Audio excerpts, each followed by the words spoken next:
یعنی الٹا ہاتھ کاٹ دوں گا، سیدھا پیر کاٹ دوں گا، میری بغیر اجازت ایمان لے آئے ہو، اور تمہیں سولی پہ بھی چڑھوا دوں گا۔ انہوں نے کہا کہ ایمان لانے کی پاداش میں تم ہمیں سزا دینا چاہتے ہو؟ پھر انہوں نے اللہ تعالیٰ سے صبر اور استقامت کی دعا کی۔ اس کے بعد فرعون نے بنی اسرائیل کے بیٹوں کو قتل کرنے کی اور بیٹیوں کو زندہ چھوڑنے کا حکم دے دیا۔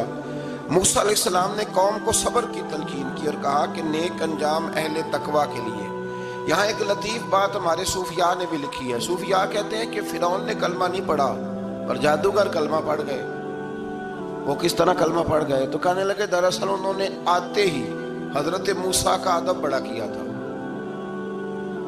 جادوگر حضرت موسیٰ کے مقابلے میں آ کے بھی ان سے کہتے ہیں کہ رسیاں آپ پہلے ڈالیں گے کہ ہم ڈالیں؟ آپ اصحاب پہلے رکھیں گے کہ ہم رکھیں؟ تو اتنا سا ادب کیا تو رب کریم نے فرمایا جو نبی کا ادب کرے